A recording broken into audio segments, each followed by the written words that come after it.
Friends, तो हम neuro anatomy के एमसीक्यूज पढ़ रहे थे। तो यहाँ तक हमने पढ़ लिया था 71 MCQs. A patient having paralysis of right side of the body with deviation of angle of mouth to the left है। तो ये एमसीक्यूज हमने कल भी पढ़ा था। And drooling of saliva but the patient can close both eyes, injury is at the level of.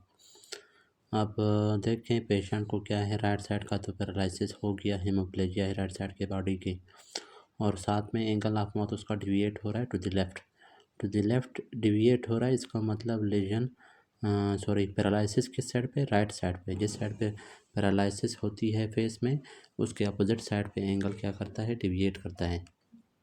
और यहाँ जब डिविएट करता है तो ज़ाहिर है रूलिंग ऑफ सलाइवा तो होगी, लेकिन पेशेंट क्या है, क्लोज कर सकता है बोथ आइज़ को। मतलब हमें ये समझाना चाह रहा है कि उसका upper half of the face क्या है, पैरालाइज नहीं है, सिर्फ lower half of the face paralyse है। तो मैंने पहले भी आपको समझाया था कि अपर मोटर न्यूरॉन लीजन में सिर्फ lower half of the face paralyse होता है। तो अभी right side of the body और right side of the lower half of the face वो है, पैरालाइज है। तो इसका मतलब लेफ्ट साइड के फोर ब्रेन में या लेफ्ट के इंटरनल कैप्सूल में हमारे पास क्या है, लीजन है। लेकिन यहाँ पर ऑप्शन में कुछ और चीज़ें दी हुई हैं। सुप्रा न्यूक्लियर पोन्टाइन न्यूक्लियस है पेट्रस पार्ट ऑफ टेम्पोरल लोब में, और क्या है, स्टाइलोमास्टाइड फोरामेन। तो पूछ रहे हैं ना कि इंजरी कहाँ पे है, तो यहाँ पर सुप्रा न्यूक्लियर ठीक है। Supra nuclear means, supra means above, nuclear means nucleus. कौन सा न्यूक्लियस, फेशियल न्यूक्लियस। अब ये मैंने आपको जब फेशियल नर्व समझाया था तो उसमें मैंने ये डिटेल से समझाया था, सुप्रा एंड इंफ्रा न्यूक्लियर पाल्सी। और वो जो मैंने लेक्चर दिया हुआ है क्रास्ड एंड अनक्रास्ड हेमिप्लेजिया, उसमें मैंने ये भी आपको समझा दिया है। अभी ब्रीफली मैं आपको थोड़ा सा फिर से समझा देता हूँ कि ये किस तरह से। देखिए ये हमारे पास क्या है, ये फॉर एग्जांपल हमारे पास क्या है, राइट सेरिब्रल कॉर्टेक्स है, ये लेफ्ट सेरिब्रल कॉर्टेक्स है, ठीक है। ये राइट है, ये लेफ्ट है। यहाँ पर हमारे पास ये फॉर एग्जांपल क्या है, ये मिड ब्रेन हो गया, और ये हमारे पास क्या हो गया, पोन्स हो गया, फिर ये हमारे पास मेडुला है। अब जो फेशियल न्यूक्लियस आपको पता है वो कहाँ पे प्रेजेंट होता है, पोंटो मेडुलरी जंक्शन में, मतलब ये पोन्स और मेडुला के जंक्शन पे, यहाँ पे नीचे। तो ये इस तरह से यहाँ पर फेशियल न्यूक्लियस प्रेजेंट है। अब इस फेशियल न्यूक्लियस तक यहाँ से सेरिब्रल कॉर्टेक्स से जो फाइबर्स आ रहे हैं, ये वाला जो अभी न्यूरॉन है, ये क्या है, फेशियल नर्व का क्या है, अपर मोटर न्यूरॉन है। फिर ये न्यूक्लियस हो गया, न्यूक्लियस में क्या है, लोअर मोटर न्यूरॉन के क्या प्रेजेंट है, सेल बॉडीज़। तो यहाँ से हमारे पास ये लोअर मोटर न्यूरॉन जा रहे हैं। तो अगर डैमेज यहाँ इस फेशियल न्यूक्लियस से एबव होगा, यहाँ पे किधर ही होगा, तो उसको हम नाम दे रहे हैं सुप्रा न्यूक्लियर पाल्सी। सुप्रा न्यूक्लियर पाल्सी मतलब न्यूक्लियस से एबव। और सुप्रा न्यूक्लियर पाल्सी का दूसरा नाम क्या है, अपर मोटर न्यूरॉन लीजन है, ठीक है। अपर मोटर न्यूरॉन डैमेज हो रहा है। तो अगर इससे अबाउट डैमेज होगा तो फिर क्या होगा, अपोजिट साइड का lower half of the face paralyse होता है। मतलब अगर राइट साइड पे हमारे पास फेशियल नर्व का अपर मोटर न्यूरॉन डैमेज हो रहा है, तो left half of the face है। अब यहाँ पर मैं फेस बनाता हूँ, ये फेस है हमारे पास। फेस को हमने राइट और लेफ़्ट में डिवाइड किया, ये लेफ़्ट है, ये राइट है। फिर इसको मज़ीद हम लोग क्या है, अपर एंड लोअर हाफ में डिवाइड करते हैं। तो जब ये डैमेज होगा तो फिर क्या होगा, upper motor neuron right side का डैमेज होगा तो लेफ़्ट साइड के lower half of the face क्या होगा, पैरालाइज होगा। और अगर इस साइड पे डैमेज होगा अपर मोटर न्यूरॉन, तो फिर क्या होगा, लेफ्ट राइट साइड का lower half of the face damage होगा। लेकिन अगर लोअर मोटर न्यूरॉन लीजन होगा यहाँ पे, मतलब राइट साइड का लोअर मोटर न्यूरॉन अगर डैमेज है, तो राइट साइड का पूरा half of the face paralyse होगा। इप्सिलेटरल पैरालिसिस होती है लोअर मोटर न्यूरॉन में, और वो हाफ कंप्लीट फेस होता है। लेकिन जो अपर मोटर न्यूरॉन है उसमें contralateral and lower half of the face damage होता है। ये किस तरह से होता है ये मैंने डिटेल से समझाया, लिंक भी दे दूंगा आपको, तो वहाँ से आप देख लेना अगर आपको समझ नहीं आती, तो ये आपने याद रखने हैं।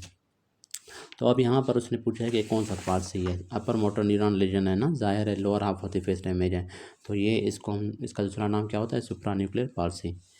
अच्छा, फिर हमारे पास देखें सेम साइडेड हेमीप्लेजिया। अगर सेम साइड का, अब यहाँ पर ये कुछ और बोल रहे हैं, मैंने सेरिब्रल कॉर्टेक्स के साथ कंपेयर किया था, ये वो वाली चीज़ नहीं है। ये कह रहा है कि अगर right side of the body paralyse है और साथ में right side of the face paralyse है, तो इसको हम कहते हैं अनक्रॉस्ड हेमीप्लेजिया। तो सेम साइड का हेमीप्लेजिया एंड सेम साइड का फेस इन्वॉल्व है, तो और एंगल डिविएट टू अपोजिट, तो इसको हम कहते हैं अनक्रॉस्ड हेमीप्लेजिया। और जो क्रॉस्ड हेमीप्लेजिया होता है उसमें क्या होता है, और लीजन कहाँ पे होता है, इंटरनल कैप्सूल में होगा, या फोर ब्रेन में होगा, या कॉर्टेक्स में होगा, या न्यूक्लियस से अबव होगा। तो एमसीक्यूज में कुछ भी आ सकता है, यही एमसीक्यूज होगा फिर आपसे पूछा होगा, ऑप्शंस में दिया होगा इंटरनल कैप्सूल दिया होगा तो उसको करेक्ट करना है, फोर ब्रेन दिया है तो उसको करेक्ट करना है, सेरेब्रल कॉर्टेक्स दिया है तो उसको करेक्ट करना है, और सुप्रान्यूक्लियर तो उसको करेक्ट करना है। और यहाँ पर इन लोगों ने वो राइट और लेफ्ट नहीं पूछा हुआ, वो भी आपने बताना होता है। अब राइट साइड का अगर बॉडी पैरालाइज है तो यहाँ पर लेफ्ट इंटरनल कैप्सूल या लेफ्ट फोर ब्रेन या लेफ्ट सेरेब्रल कॉर्टेक्स या लेफ्ट सुप्रान्यूक्लियर पाल्सी। और क्रॉस्ड हेमीप्लेजिया जब होता है तो वन साइडेड हेमीप्लेजिया होता है और अदर साइड का फेस हमारे पास इन्वॉल्व होता है, ठीक है, उसको हम क्रॉस्ड हेमीप्लेजिया कहते हैं। अगर राइट साइड का सारा बॉडी पैरालाइज है लेकिन लेफ्ट साइड का हमारे पास फेस पैरालाइज है तो उसको कहते हैं क्रॉस्ड हेमीप्लेजिया। और वो होता कब है? लोअर मोटर न्यूरॉन लीजन में होता है। अब लोअर मोटर न्यूरॉन लीजन में मैंने अभी आपको बताया था कि अगर राइट साइड का facial lower motor neuron damage होगा तो राइट साइड का कंप्लीट फेस क्या होगा? पैरालाइज हो जाएगा।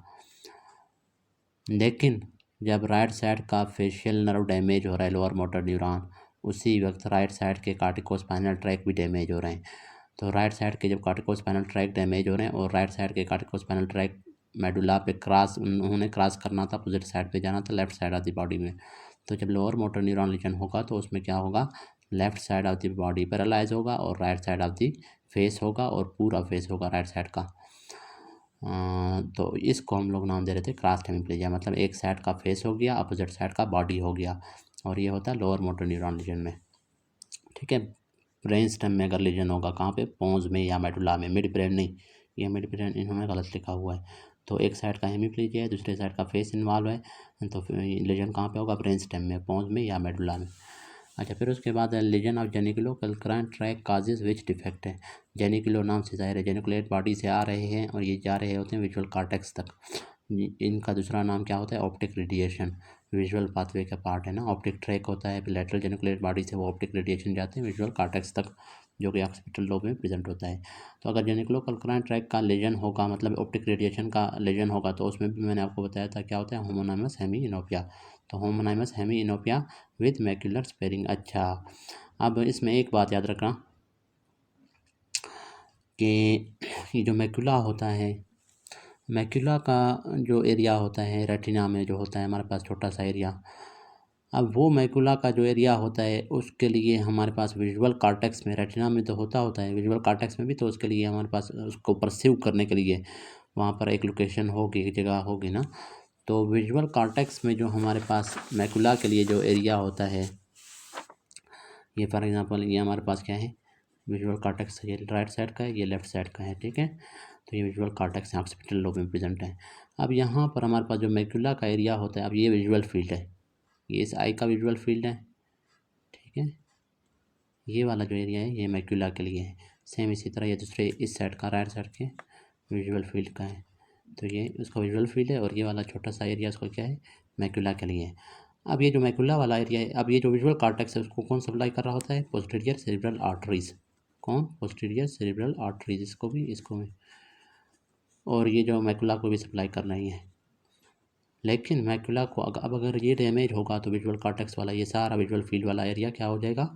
ब्लर हो जाएगा। लेकिन मैक्यूला स्पेयर हो जाता है, क्यों? क्योंकि मैक्यूला को मिडल सेरेब्रल आर्टरी भी ब्लड सप्लाई कर रहा होता है, इस वजह से वो डैमेज नहीं होता और मैक्यूला स्पेयर हो जाता है। वो छोटा सा जो एरिया होता है वहाँ पर ब्लाइंडनेस नहीं होगी, दिखाई दे रहा होगा, बाकी सारा विजुअल फील्ड ब्लाइंड होगा। तो इसको हम नाम दे रहे होते हैं macular sparing, homonymous hemianopia with macular sparing. तो ऑप्टिक रेडिएशन में मैंने वैसे भी आपको बता दिया था कि ऑप्टिक रेडिएशन में क्या होता है? होमोनाइमस हेमियोनोपिया। ये मैं आपको एक बार बना के देता हूँ फिर से, ताकि आपको समझ आ जाए। ये हमारे पास क्या है? फॉर एग्ज़ाम्पल ये लेफ़्ट आई है, ये हमारे पास राइट आई है। यहाँ से जो नर्व निकल रहे हैं ये हमारे पास क्या है? ये ऑप्टिक नर्व हो गया। ये ऑप्टिक नर्व हमारे पास क्या है? यहाँ पर जाएगा किसके पास? लेटरल जेनिकुलेट बॉडी के पास। यहाँ से ये नेज़ल फाइबर्स हैं, ठीक है, ये नेज़ल फाइबर्स अपोजिट साइड पे क्रॉस कर जाते हैं। सेम इसी तरह इसके जो नेज़ल फाइबर्स होते हैं वो इस तरह आ रहे होते हैं, फिर यहाँ पर ऑप्टिक कियाज़मा पे अपोजिट साइड पे क्रॉस कर जाते हैं और यहाँ पर लेटरल जेनिकुलेट बॉडी के पास जाते हैं।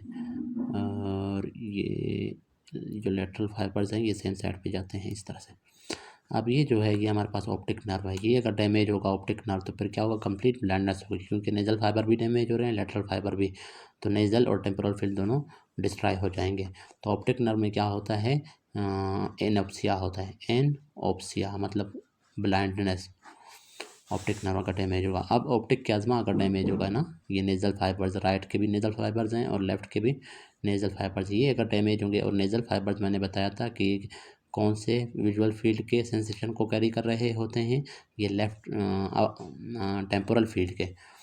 तो नेज़ल फाइबर्स टेम्पोरल फील्ड की विजन को कैरी कर रहे होते हैं। तो ये जब डैमेज होंगे तो दोनों की टेम्पोरल फील्ड लॉस होगी, तो इसको हम कह रहे थे बाय टेम्पोरल हेटेरोनाइमस हेमिनोपिया। कल भी मैंने आपको समझाया था हेटेरोनाइमस हेमिनोपिया या इनोप्सिया। बाय टेम्पोरल क्यों, दोनों की टेम्पोरल फील्ड लॉस हो गई। और हेमी इस वजह से कह रहे हैं क्योंकि सिर्फ टेम्पोरल फील्ड लॉस हो रहे हैं, ठीक है, नेज़ल फील्ड अभी तक स्पेयर है। और हेटेरोनाइमस मैंने कल आपको समझाया था कि ये है, ये इसका हमारे पास नेज़ल फील्ड है राइट आई का, ये इसका टेम्पोरल फील्ड है। और नेज़ल और टेम्पोरल, इसको नेज़ल और टेम्पोरल फील्ड भी कहते हैं, इसको एक और नाम भी दे रहे थे। ये लेफ्ट फील्ड था राइट आई का, और ये राइट आई का राइट फील्ड था। सेम इसी तरह इस आई का ये वाला जो एरिया है ये राइट पे है, तो ये राइट फील्ड है और ये लेफ्ट फील्ड है। तो अगर हमारे पास क्या है, एक आई का लेफ्ट फील्ड लॉस हो रहा है, दूसरे का राइट फील्ड, ठीक है, लेफ्ट आई का लेफ्ट फील्ड लॉस हो रहा है इस कंडीशन में जब यहाँ पर ऑप्टिक चिज्मा डैमेज होगा, और दूसरे आई का राइट फील्ड लॉस हो रहा है, तो इस कंडीशन को हम नाम दे रहे होते हैं क्या, हेटेरोनाइमस, कि एक आई का लेफ्ट फील्ड दूसरे आई का राइट फील्ड। और इसी को हम नाम दे रहे हैं बाय टेम्पोरल भी, क्योंकि ये दोनों टेम्पोरल फील्ड भी हैं, ये भी टेम्पोरल फील्ड है लेफ्ट आई का, ये उसका टेम्पोरल फील्ड है, तो इस वजह से इसको हेटेरोनाइमस कह रहे हैं। अच्छा, फिर आगे है लेटरल जेनिकुलेट बॉडी, वहाँ से फिर निकलता है क्या, ऑप्टिक रेडिएशन निकलते हैं। अच्छा, ऑप्टिक ट्रैक का अगर लीजन होगा, अब ये राइट ऑप्टिक ट्रैक का अगर लीजन होगा तो उसमें हमारे पास क्या होता है, होमोनाइमस हेमिनोपिया होता है, लेकिन कौन सा, लेफ्ट। अब ये मैं आपको समझाता हूँ ये किस तरह। अब देखिए राइट ऑप्टिक ट्रैक में हमारे पास लेफ्ट आई के नेजल फाइबर्स आ रहे हैं और राइट आई के कौन से फाइबर्स, टेम्पोरल फाइबर्स। अब लेफ्ट आई के नेजल फाइबर्स, लेफ्ट आई के नेजल फाइबर्स कौन से विजुअल फील्ड को कैरी करेंगे, टेम्पोरल फील्ड की, टेम्पोरल फील्ड, या वो टेम्पोरल फील्ड क्या होगा, राइट आई का टेम्पोरल फील्ड, राइट आई का लेफ्ट फील्ड होगा, लेफ्ट फील्ड। अच्छा, फिर हमारे पास जो राइट आई के जो टेम्पोरल फाइबर्स जिसमें आ रहे हैं ना, राइट ऑप्टिक ट्रैक की हम बात कर रहे हैं, right optic track, right optic track में क्या होते हैं, लेफ्ट आई के नेजल फाइबर्स हैं जो कि टेम्पोरल फील्ड या लेफ्ट फील्ड को कैरी कर रहे हैं। और उसमें राइट आई के क्या हैं, राइट के हमारे पास टेम्पोरल फाइबर्स हैं और वो कैरी कर रहे होते हैं किसको, नेजल फील्ड को या राइट फील्ड को, राइट नहीं सॉरी लेफ्ट फील्ड को, ठीक है, ये भी लेफ्ट फील्ड है लेकिन वो उसमें टेम्पोरल फील्ड है, यहाँ पर नेजल फील्ड है। यहाँ से आपको समझा देता हूँ ना। अब ये जो फाइबर्स हैं नेजल फाइबर्स, ठीक है, राइट ऑप्टिक ट्रैक में ये नेजल फाइबर्स हैं लेफ्ट आई के, ये कैरी कर रहे होते हैं इस फील्ड को, ये टेम्पोरल फील्ड हुआ या नहीं, और टेम्पोरल के साथ इसको हम लेफ्ट भी कह रहे हैं क्योंकि ये राइट फील्ड है, राइट पे है ना, ये लेफ्ट पे। अच्छा, फिर राइट ऑप्टिक ट्रैक में टेम्पोरल फाइबर्स हैं राइट आई के, राइट आई के जो टेम्पोरल फाइबर होते हैं वो इस फील्ड को कैरी कर रहे होते हैं, ठीक है, नेजल फील्ड को या लेफ्ट फील्ड को। तो इसका भी लेफ्ट फील्ड और इसका भी लेफ्ट फील्ड, दोनों का लेफ्ट फील्ड लॉस हुआ है। जब दोनों का लेफ्ट फील्ड लॉस हुआ है तो उसको हम नाम देते हैं क्या, लेफ्ट होमोनाइमस हेमिनोपिया। सेम फील्ड अगर लॉस हो रहा है तो उसको same field in the sense of right and left, temporal और नेजल के सेंस में नहीं, टेम्पोरल और नेजल के सेंस में आप नहीं देखोगे, लेफ्ट एंड राइट फील्ड के सेंस में आप देखेंगे, ठीक है। तो दोनों की जब लेफ्ट फील्ड लॉस हो रही है, ठीक है, तो उसको हम कहते हैं लेफ्ट होमोनाइमस हेमिनोपिया। तो राइट ऑप्टिक ट्रैक में लेफ्ट होमोनाइमस हेमिनोपिया है, और लेफ्ट ऑप्टिक ट्रैक अगर लीजन होगा तो राइट होमोनाइमस हेमिनोपिया होगा। इसी तरह ऑप्टिक रेडिएशन में भी सेम इसी तरह होता है, अगर राइट ऑप्टिक रेडिएशन है तो उसमें लेफ्ट होमोनाइमस हेमिनोपिया है, और अगर लेफ्ट वाला है तो उसमें राइट होमोनाइमस हेमिनोपिया, ये आपने याद रखने हैं। अच्छा, फिर उसके आगे हैं लेजन एट राइट, ये हो गया। Point by point discrete movement of painter is carried by which track है, तो वो है हमारे पास कार्टिकोस्पाइनल ट्रैक है, ठीक है, डिस्क्रीट मूवमेंट पहले भी आपको बताए थे। Signs of Wernicke's area damage is fast speech that makes nonsense ना, तो ये हमने पढ़ा था कि वर्निकीज एरिया में क्या होता है, फ्लुएंट स्पीच होती है, फ्लुएंट एफेसिया होता है। फ्लुएंट का मतलब फास्ट है, रुक रुक के नहीं बोल रहा, लेकिन होता क्या है, नॉनसेंस स्पीच होता है, मतलब वो इस तरह की बातें कर रहा होगा, इस तरह का लैंग्वेज बोल रहा होगा, इस तरह के अल्फाज अदा कर रहा होगा जिसकी हमें कोई समझ नहीं आ रही होगी। ब्रोकाज एफेसिया में क्या होता है, बातें उसकी हमें समझ आती है लेकिन वो रुक रुक के बोलता है, ठीक है, नॉन फ्लुएंट एफेसिया इस वजह से कहते हैं। मोटर एफेसिया है, नॉन फ्लुएंट एफेसिया है, एरिया 44 45 और डैमेज इन्फीरियर फ्रंटल गायरस। अच्छा, ये हमने बार बार पढ़े हुए हैं तो अभी दोबारा नहीं पढ़ते। राइट फ्रंटल ऑप्टिक ट्रैक अगर कंप्रेस होगा तो हमारे पास ये अभी मैंने बताया कि अगर राइट ऑप्टिक ट्रैक डैमेज हो रहा है तो उसमें लेफ्ट होमोनाइमस हेमिनोपिया हो रहा है, अभी आपको समझाया था। अच्छा, फिर उसके बाद है हमारे पास MCQs नंबर 77 है। यहाँ पर क्या है, after RTA patient suffer change of behaviour and decrease motivation. अच्छा, ये भी बार बार आ रहा है। अगर मोटिवेशन डिक्रीज हो रहा है तो लीजन कहाँ पे, फ्रंटल लोब पे, क्योंकि उसका फंक्शन होता है, फ्रंटल लोब का फंक्शन होता है मोटिवेट करना। Patient after RTA sacral region of spinal cord damage has which effect. अब सैक्रल रीजन हमारे पास अगर डैमेज होता है तो ब्लेडर को इंजरी हो रहा था, और कौन सा इंजरी हो रहा था, मैंने आपको बताया था, ऑटोनोमस ब्लेडर था, या ओवरफ्लो इनकॉन्टिनेंस था, या फिर उसको हम कह रहे थे एटोनिक ब्लेडर। तो यहाँ पर ऑप्शन में ना ऑटोनोमस ब्लेडर दिया हुआ है, ना एटोनिक ब्लेडर दिया हुआ है, ना हमारे पास ये ऑटोमेटिक है, ऑटोनोमस नहीं है, ठीक है, ना ओवरफ्लो इनकॉन्टिनेंस है। तो यहाँ पर एक ऑप्शन रह जाता है न्यूरोजेनिक ब्लेडर। न्यूरोजेनिक का मतलब न्यूरॉन डैमेज हुए हैं, उसकी वजह से ब्लेडर डैमेज हुआ है मतलब ब्लेडर के न्यूरॉन डैमेज हुए हैं। तो न्यूरोजेनिक ब्लेडर का जो लफ्ज़ है वो हमारे पास क्या होता है, सैक्रल रीजन में जो पैरासिम्पथेटिक नर्व हैं अगर वो डैमेज होंगे, या फिर सैक्रल रीजन से अबाव लंबर रीजन में जो सिम्पथेटिक नर्व्स हैं अगर वो डैमेज होंगे। अगर दोनों डैमेज होंगे तो दोनों के लिए आप न्यूरोजेनिक ब्लेडर का टर्म यूज़ कर सकते हैं। मतलब ये न्यूरोजेनिक ब्लेडर का मतलब होता है कि नर्व्स डैमेज हुए हैं जिसकी वजह से ब्लेडर में एक एबनॉर्मल कंडीशन प्रोड्यूस हो गई है। तो इसमें हमारे पास क्या है, सैक्रल रीजन वाला भी इंक्लूड होता है, इस वजह से इसको करेक्ट करना है। तो इंजरी अबाउ सैक्रल सेगमेंट है। सैक्रल सेगमेंट से अबाउ क्या होता है, लंबर एरिया। लंबर एरिया हमने पढ़ा था थोरेको, लंबर आउटफ्लो होता है वहाँ पर सिम्पथेटिक नर्व्स के लिए। तो लंबर एरिया जब डैमेज होगा तो सिम्पथेटिक नर्व डैमेज होंगे, तो उसमें क्या होता है, स्पास्टिक ब्लेडर। ब्लेडर में स्पाज्म होता है, ऑटोमेटिक ब्लेडर होता है, और अर्ज इनकॉन्टिनेंस होता है। बार बार बंदे को पेशाब आएगी और बहुत तेज़ी से आएगी, कंट्रोल नहीं कर सकेगा क्योंकि स्पाज्म है ब्लेडर में। इंजरी एट सैक्रल सेगमेंट, लेकिन अगर सैक्रल सेगमेंट में होगा तो हमने पढ़ा था कि पैरासिम्पथेटिक आउटफ्लो जो होता है वो क्रेनियो सैक्रल होता है, तो वहाँ पर पैरासिम्पथेटिक नर्व्स होते हैं सैक्रल सेगमेंट पे। तो वो जब डैमेज होते हैं तो एटोनिक ब्लेडर या ऑटोनोमस ब्लेडर या ओवरफ्लो इनकॉन्टिनेंस। तो इन तीनों में से यहाँ पर कोई ऑप्शन नहीं था, इस वजह से हमने क्या किया, न्यूरोजेनिक को करेक्ट किया था। Neurogenic is common term for both spastic and atonic bladder, उन दोनों के लिए इस्तेमाल कर सकते हैं इसको। फिर है patient having tremors while doing some work. ये भी मैंने पहले आपको बताया था कि इसको कहते हैं intentional tremor.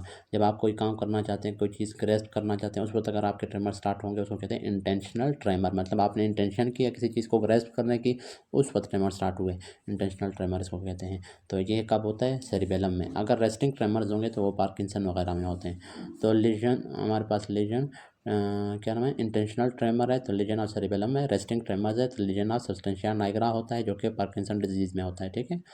Substantia Niagara mid brain में जो होता है, अगर वो डैमेज होगा तो रेस्टिंग ट्रेमर्स होंगे।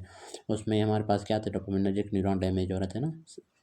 फिर है prosopagnosia occurs due to lesion in which of the following. ये आपको बताया था कि टेम्पोरल लोब में जब हमारे पास वो होता है पैराइटो ऑक्सीपिटो टेम्पोरल लोब, यहाँ पर दिया हुआ है। अगर सिर्फ टेम्पोरल लोब दिया होता तो उसको आपने करेक्ट करना था। फिर अब पेशेंट है after RTA having left precentral gyrus lesion है। अब प्री सेंट्रल गायरस मैंने आपको बताया था मोटर कॉर्टेक्स होता है। प्री सेंट्रल गायरस में क्या होता है, मोटर कॉर्टेक्स होता है, इसको फ्रंटल कॉर्टेक्स या मोटर कॉर्टेक्स कहते हैं। अब ये देखेंगे, ये सेंट्रल सल्कस है, सल्कस जहाँ पर खड्डा होता है ना थोड़ा सा, तो उस सेंट्रल सल्कस के आगे जो गायरस था, इस तरह फोल्डेड जो स्ट्रक्चर था, उसको हम नाम दे रहे थे प्री। प्री का मतलब बिफोर, सेंट्रल गायरस मतलब सेंट्रल सल्कस के बिफोर जो गायरस है, फोल्डेड जो एरिया है। तो ये फ्रंटल लोब का एरिया है ना, फ्रंटल लोब का एरिया है। तो यहाँ पर हमारे पास क्या होता है, इसको फ्रंटल कार्टेक्स भी कह रहे होते हैं, प्री सेंट्रल कार्टेक्स भी कह रहे होते हैं, इसको मोटर कार्टेक्स भी कहते हैं, क्योंकि यहाँ पर हमारे पास मोटर फाइबर्स यहाँ से जा रहे होते हैं, यहाँ पर मोटर न्यूरॉन, उनके कार्टिकोस्पाइनल ट्रैक के सारे फाइबर्स यहाँ से स्टार्ट होते हैं। प्री सेंट्रल गायरस के पीछे वाला जो गायरस होता है वो पैराइटल लोब का पार्ट होता है, उसको कहते हैं पोस्ट सेंट्रल गायरस। और वो क्या होता है, सेंसरी कॉर्टेक्स होता है, ठीक है। उसमें प्राइमरी सोमेटो सेंसरी एरिया होता है, सोमेस्थेटिक एसोसिएशन एरिया होता है, ये सारे होते हैं। तो ये हमारे पास क्या है, अच्छा क्या कहाँ पे, patient after RTA having left pre central. अब अगर लेफ्ट साइड का प्री सेंट्रल गायरस मतलब लेफ्ट साइड का फ्रंटल कॉर्टेक्स या मोटर कॉर्टेक्स डैमेज है तो क्या होगा, राइट साइड की बॉडी पैरालाइज होगी। तो हमारे पास क्या होंगे, राइट हेमीप्लेजिया होगा, इसका आंसर है राइट हेमीप्लेजिया ये आपने याद रखना है हमेशा। अब ये आपको कई तरह से आ सकता है MCQ कि left precentral gyrus damage है, लेफ्ट फ्रंटल गायरस डैमेज है, लेफ्ट फ्रंटल कॉर्टेक्स डैमेज है, लेफ्ट मोटर कॉर्टेक्स डैमेज है, या लेफ्ट सेरिब्रल कॉर्टेक्स डैमेज है। तो ये सारे MCQ ये सारे आ सकते हैं स्टेटमेंट में। और जवाब में आपने क्या की में आपने क्या देना होता है, राइट। अगर लेफ्ट वाला डैमेज है तो राइट साइडेड हेमीप्लेजिया होगा। इंजरी टू पिरामिड अब पिरामिड कहाँ पे था? जो मेडुला का मिडल पार्ट था, जहाँ पर कार्टिकोस्पाइनल ट्रैक क्रॉस कर रहे थे अपोजिट साइड को। ये मैंने आपको बताया था कि जो सेरिब्रल कॉर्टेक्स से फाइबर्स आ रहे होते हैं या आ रहे हैं, ये हमारे पास मेडुला प्रेजेंट है फॉर एग्जांपल।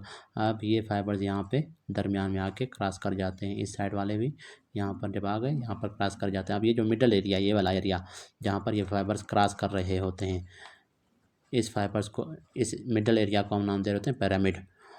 और पिरामिड से ये वाले फाइबर्स पास हो रहे हैं, इस वजह से इनको हम नाम दे रहे थे पिरामिडल ट्रैक्स। ये हैं तो कार्टिकोस्पाइनल ट्रैक्स है ना, लेकिन कहाँ से पास हो रहे हैं? पिरामिड ऑफ मेडुला से, तो इनको कहते हैं पिरामिडल ट्रैक्स। तो ये मोटर फाइबर्स होते हैं ना। कार्टिकोस्पाइनल ट्रैक आपको पता है सेरिब्रल कॉर्टेक्स से स्पाइनल कॉर्ड के पास जा रहे होते हैं अपर मोटर न्यूरॉन, और स्पाइनल कॉर्ड से फिर लोअर मोटर न्यूरॉन जा रहा होता है मसल्स के पास, और मसल्स का काम क्या होता है? मूवमेंट्स करना। तो ये मोटर पाथवे का फंक्शन होता है ना। तो कार्टिकोस्पाइनल ट्रैक जो होते हैं या डिसेंडिंग पाथवे जो होते हैं, जो पिरामिड से पास हो रहे होते हैं, उनको फिर हम नाम दे रहे होते हैं पिरामिडल ट्रैक्स। ठीक है, कार्टिकोस्पाइनल ट्रैक के दो टाइप्स थे, एक पिरामिडल ट्रैक थे, एक एक्स्ट्रा पिरामिडल। तो पिरामिडल 90% पिरामिडल होते हैं जो कि पिरामिड ऑफ मेडुला से पास होते हैं। तो ये अगर डैमेज होगा तो मोटर लॉस होगा। तो ये कंसेप्ट देखना चाहते हैं आपके। तो injury to pyramid function loss will भी क्या है? मोटर लॉस है। A section of caudal pons, अब पोन्स का बोलता है लोअर पार्ट है, वहाँ पर हमने देखे हैं हॉरिजॉन्टल फाइबर्स प्रेजेंट है। ये फाइबर्स क्या होते हैं? Most likely consist of middle cerebellar peduncle. अब हमने पढ़ा था कि ब्रेन स्टेम जो है कनेक्ट होता है सेरिबेलम के साथ, जो हमारे पास सेरिबेलम के साथ कनेक्टेड होता है मिड ब्रेन किन सुपीरियर सेरिबेलर पेडुंकल के थ्रू। ये पेडुंकल्स क्या होते हैं? वाइट फाइबर्स होते हैं, वाइट मैटर होते हैं। Cerebellum connected to medulla by inferior cerebellar peduncle, और a section of horizontal pons है, कडल पोन्स है, ये मिडल सेरिबेलर पेडुंकल है। ये दूसरे लफ्ज़ों में इस तरह से भी आ सकता है कि pons is connected to the हमारे पास cerebellum with the help of middle cerebellar peduncle, या फिर इस तरह से दिया होगा कि ओरिजेंटल फाइबर्स पोन्स के अंदर हमें दिखाई दे रहे हैं, वो क्या है? वो हमारे पास मिडल सेरिबेलर पेडुंकल है। वो फाइबर्स जा रहे होते हैं कहाँ पे? सेरिबेलम के पास। फिर अ patient having atrophy of the calf muscle, अब काफ मसल्स लेग में होते हैं, उनकी अगर एट्रोफी हुई है एंड लॉस ऑफ रिफ्लेक्सेस, और रिफ्लेक्सेस भी लॉस हुए हैं, तो हमारे पास वीकनेस ऑफ लेग्स भी है। तो कौन सा लीजन होगा? Lower motor. हमने पढ़ा था एट्रोफी ऑफ मसल्स किस में होता है? लोअर मोटर न्यूरॉन में होता है, जिसको हम कह रहे थे डी नर्वेशन एट्रोफी। और साथ में क्या होता है? लॉस ऑफ रिफ्लेक्सेस भी लोअर मोटर न्यूरॉन में। अगर अपर मोटर न्यूरॉन होता तो उसमें भी एट्रोफी होता है, लेकिन उसको हम डिसयूज एट्रोफी कहते हैं, वो थोड़ा सा होता है। लेकिन उसमें रिफ्लेक्सेस पर क्या होते हैं? ज़्यादा होते हैं, एग्जैजरेटेड रिफ्लेक्सेस होते हैं। यहाँ पर हमारे पास रिफ्लेक्सेस डिक्रीज है, और तो ये हमारे पास क्या है? लोअर मोटर न्यूरॉन लीजन है। 68-year-old मैन ने presented with right sided leg and arm weakness है। तो राइट साइड का उसका बॉडी हमारे पास क्या है? उसमें वीकनेस है, मतलब हेमीपेरेसिस है। अगर पैरालिसिस होता है उसको हम कहते हैं hemiplegia. Hemi means half, plegia means paralysis. लेकिन अगर हमारे पास क्या होगा? वीकनेस होगी तो उसको हम कहते हैं पैरेसिस, मतलब कंप्लीट पैरालिसिस नहीं है, वीकनेस है तो पैरेसिस है। अच्छा, and angle of mouth deviated, अब ये इसने वीकनेस वैसे दिया हुआ है, ये इसको आप पैरालिसिस भी कह सकते हो, सेम बात है। अच्छा, एंगल ऑफ माउथ भी उसका डिविएट हुआ है टुवर्ड दी लेफ्ट। अब राइट साइड का बॉडी डैमेज है, लेकिन एंगल ऑफ माउथ लेफ्ट की तरफ जा रहा है, इसका मतलब फेस भी राइट साइड का हमारे पास वो है, पैरालाइज है। तो किस साइड ऑफ द ब्रेन में बोलता है वो है लीजन प्रेजेंट है? तो यहाँ पर इन्होंने आंसर दिया हुआ है इंटरनल कैप्सूल में। तो इंटरनल कैप्सूल किस साइड का होगा? लेफ्ट साइड का। ठीक है, राइट साइड के बॉडी पैरालाइज है, राइट साइड का lower half of the face paralyse है, तो लेफ्ट इंटरनल कैप्सूल या लेफ्ट फोर ब्रेन में हमारे पास क्या है? लीजन प्रेजेंट होगा। और ये अनक्रॉस्ड हेमीप्लेजिया इसको कह रहे हैं। क्रॉस्ड हेमीप्लेजिया उसको कहते हैं जिसमें एक साइड का फेस और अपोजिट साइड का बॉडी पैरालाइज होगा। अभी थोड़ी देर पहले आपको मैंने ये समझाया था। चलें फिर अगला हमारे पास है which of the following lines the ventricles of brain. Ventricles of brain को लाइन करता है and central canal of the spinal cord, तो वो है एपेंडाइमल सेल, आपको पता है। Acute momentary loss due to which area damage है? तो ये है लिम्बिक एसोसिएशन कॉर्टेक्स है, ये अगर डैमेज होगा तो एक्यूट मेमोरी लॉस होगा। A patient came to emergency room है with blow to anterior inferior part of temporal region. ये कल भी हमने पढ़ा था, अगर टेम्पोरल रीजन में ब्लो होगा तो वहाँ पर मिडल मेनिंजियल आर्टरी होता है, उसकी ब्लीडिंग, वो डैमेज होता है, ब्लीडिंग होती है, तो उसकी वजह से अनकॉन्शियस होता है patient for 3 minutes and vision problem भी हो सकता है। तो ये एक्स्ट्रा ड्यूरल हीमाटोमा इसको कह रहे होते हैं। तो इसमें मिडल मेनिंजियल आर्टरी डैमेज होता है और ये टेम्पोरल एरिया में होता है ना। तो इसका आंसर है anterior division of middle meningeal artery. और ये मिडल मेनिंजियल आर्टरी फिर खुद किस चीज़ का ब्रांच है? मैक्सिलरी आर्टरी का। अब patient after road traffic accident having weakness है in coordination pendular knee jerk है एंड हाइपोटोनिया है। अब ये सेरिबेलम का लीजन है फिर। क्योंकि सेरिबेलम के 3 फंक्शन थे, मैंने आपको सेरिबेलम वाले टॉपिक में पढ़ाए थे लेक्चर में कि उसका काम है मसल कोऑर्डिनेशन है, मसल टोन को मेंटेन करना होता है और मूवमेंट्स में भी हेल्प कर रहा होता है, बैलेंस में भी हेल्प कर रहा होता है। तो उसका हमारे पास इनकोऑर्डिनेशन हो गया है, उसका टोन भी लॉस हो गया और पेंडुलर नी जर्क भी है। तो ये सारे साइन एंड सिम्टम्स है सेरिबेलम के, तो इसमें आंसर है सेरिबेलम। पेशेंट हैज़ लास्ट क्या है, fine touch vibration and proprioception. तो ये सेंसेशन कैरी कर रहा था डार्सल कॉलम, ये आपको पता है। तो इसमें डार्सल कॉलम मीडियल लेमनिस्कस सिस्टम है, ये आपने याद रखनी है, ठीक है। और जो लेटरल ट्रैक था वो क्या कैरी कर रहा था, वो मैंने बताया था, वो पेन और टच को कैरी कर रहा था, सॉरी पेन एंड टेम्परेचर को। और एंटीरियर जो स्पाइनोथैलेमिक ट्रैक था वो क्रूड टच को कैरी कर रहा था। देखें, फाइन टच प्रेशर वाइब्रेशन को डार्सल कॉलम कैरी कर रहा है। ग्रेसिलस हमारे पास लोअर लिम्स के लिए था, ये बताया था आपको। और क्यूनिएटस क्या था, अपर लिम्ब के लिए था। और फिर हमारे पास और क्या था, बस यही है। Lateral spinothalamic tract pain temperature के लिए, एंटीरियर किसके लिए, क्रूड टच एंड प्रेशर के लिए। अकॉस्टिक एरिया लोकेशन कहाँ पे होती है, हमारे पास सुपीरियर टेम्पोरल गायरस में होता है, ठीक है। इसको ऑडिटरी एरिया भी कहते हैं, मतलब हेयरिंग के लिए जो एरिया होता है सुपीरियर टेम्पोरल गायरस में होता है। अच्छा, patient cannot perform rapid movement after lesion of cerebellum है, इसको कहते हैं डिसडायाडोकोकाइनेसिया, मतलब रैपिड मूवमेंट्स नहीं कर सकता जब लीजन होगा सेरिबेलम में। डिस का मतलब एबनॉर्मल, डायाडो का मतलब होता है अल्टरनेटिंग या रैपिड, और काइनेसिया का मतलब मूवमेंट्स। तो रैपिड मूवमेंट्स की एबनॉर्मलिटी होगी पेशेंट में, ठीक है। अच्छा, पेशेंट हैज़ एटेक्सिया, मतलब वो बैलेंस अपना बरकरार नहीं कर रख पा रहा। व्हेन आस्क्ड टू वॉक, जब उसको हम कहते हैं चलें तो वो चल नहीं पाता ठीक से, ठीक है, लड़खड़ा रहा होगा। जब उसके आइज़ क्लोज होंगे उस वक्त लड़खड़ाता है, ठीक है, और वो एक दूसरे आगे पीछे की तरफ गिरने मतलब गिर रहा होगा। तो लीजन कहाँ पर प्रेजेंट है, डार्सल कॉलम में। तो यहाँ पर एक बात याद रखें, एक डार्सल कॉलम में एक सेरिबेलम में, दोनों में एटेक्सिया हो सकता है। लेकिन अगर एक पेशेंट है, आइज़ उसके अगर ओपन है और वो ठीक से चल रहा है, लेकिन जैसे हमने उसके आइज़ क्लोज कर दिए तो उसकी हमारे पास क्या है, ठीक से नहीं चल पा रहा, तो उसको हम कहते हैं लीजन कहाँ पे, डार्सल कॉलम में। फॉल ऑन क्लोज आइज़ तो डार्सल कॉलम में, लेकिन अगर ओपन आई के साथ भी बंदा ठीक से नहीं चल पा रहा तो हम लोग कहेंगे लीजन कहाँ पे, सेरिबेलम के पास। लीजन इन पैराइटल लोब अगर होगा तो causes which of the following astereognosis हमने पढ़ा था, एस्ट्रोगोनोजिया या गोनोसिस है, ठीक है। तो ये फिर से ये इंपॉर्टेंट एमसीक्यू है, ये आपने याद रखना है, बार बार आ रहा है। ब्रॉडमैन एरिया 3 है, 2 है, 1 है। तो इसका काम क्या होता है, सोमेटोसेंसरी सेंसेशन को रिसीव करना, रिसीव करता है, और सोमेटोसेंसरी सेंसेशन है। तो ये हमारे पास कहाँ पे होता है, ब्रॉडमैन एरिया 2, 3, 1, ये हमारे पास पैराइटल लोब में होता है। क्योंकि पैराइटल लोब में कहाँ क्या प्रेजेंट होता है, सेंसरी कॉर्टेक्स प्रेजेंट होता है, ठीक है। पोस्ट सेंट्रल गायरस जो होता है ना, वहीं पे। अच्छा, अभी यहाँ पे नेक्स्ट हमारे पास है, a patient has left sided lesion in the brain है, ब्रेन में लेफ्ट साइड पे उसके लीजन है। When examined he was falling on the left side, where is the lesion, left side पे लीजन है और वो फाल भी लेफ्ट साइड पे कर रहा है, तो सेरिबेलम है ये। याद रखना कि सेरिबेलम के जो पाथवेज होते हैं वो इप्सी लेटरल होते हैं, लेकिन जो कार्टिकोस्पाइनल ट्रैक्स होते हैं या जो स्पाइनोथैलेमिक ट्रैक्स होते हैं वो कंट्रा लेटरल होते हैं हमेशा। तो ये सेम साइड पे बोल रहा है लीजन है और सेम साइड पे पेशेंट गिर रहा है, तो हमें पता है कि क्या है, लीजन कहाँ पे, सेरिबेलम पे है। क्योंकि सेरिबेलम का काम था एक तो हमारे पास बैलेंस को बरकरार रखना, तो बंदा गिर रहा है इधर से भी हमें पता चल जाएगा कि सेरिबेलम का फंक्शन है, और सेम साइड पे गिर रहा है, इसका मतलब वो सेरिबेलर पाथवेज है। फिर स्ट्रक्चर है buried in lateral sulcus of cerebrum, cerebrum का एक लेटरल सल्कस जो होता है वहाँ पर जो स्ट्रक्चर होता है उसको कहते हैं insula. A patient presented with neck rigidity, fever and alter state of, अच्छा, ये तो मेनिंजाइटिस के साइन एंड सिम्टम्स हैं। For lumbar puncture which of the following is ideal side, फिर आपको पता है मेनिंजाइटिस वगैरह में हम क्या करते हैं, लंबर पंक्चर करते हैं, सीएसएफ को हम लोग स्पायरेट करते हैं और उसकी एनालिसिस करते हैं। अब वो साइट पूछ रहा है कि लंबर पंक्चर हम कहाँ से करते हैं। जो सबसे बेस्ट साइट होता है वो L4 से बिलो एंड L5 से अबव, या बिटवीन L4 L5 होता है, लेकिन वो ऑप्शन में मेरे ख्याल से अभी नहीं है। अबव द स्पाइनस यहाँ पर नहीं है, below the spinous process L5 ये भी नहीं है, कॉनस मेडुलारिस है, below spinous process of L2 ये तो बिल्कुल नहीं है। तो असल में क्या होता है, below spinous process of L4 है and above spinous process of L5, ये बेस्ट होता है, लेकिन ये ऑप्शन में नहीं है, तो यहाँ पर हमने ए आंसर लिखा हुआ है, above spinous process of L4। तो प्रेफर क्या है, बिलो L4 अबव L5 या बिटवीन L4 L5। अब ऑप्शन में इनमें से कोई नहीं है तो इस वजह से अबव L4 हमने लिखा हुआ है। अच्छा, why association of nausea and vomiting with vertigo, अच्छा, नोजिया एंड वोमिटिंग का वर्टाइगो के साथ क्या लिंक है, ये क्यों हमारे पास हमेशा एक साथ में एसोसिएटेड होता है, मतलब जब सर चकराता है किसी बंदे का तो उसको नोजिया और वोमिटिंग भी आती है, जैसे सफ़र के दौरान जिसको मोशन सिकनेस कह रहे होते हैं। तो close interaction of vestibular and vagal nuclei, हाँ अब ब्रेन में जब आप देखेंगे मेडुला में, वहाँ पर वेस्टिबुलर न्यूक्लियाई और वेगल न्यूक्लियाई साथ में प्रेजेंट होते हैं।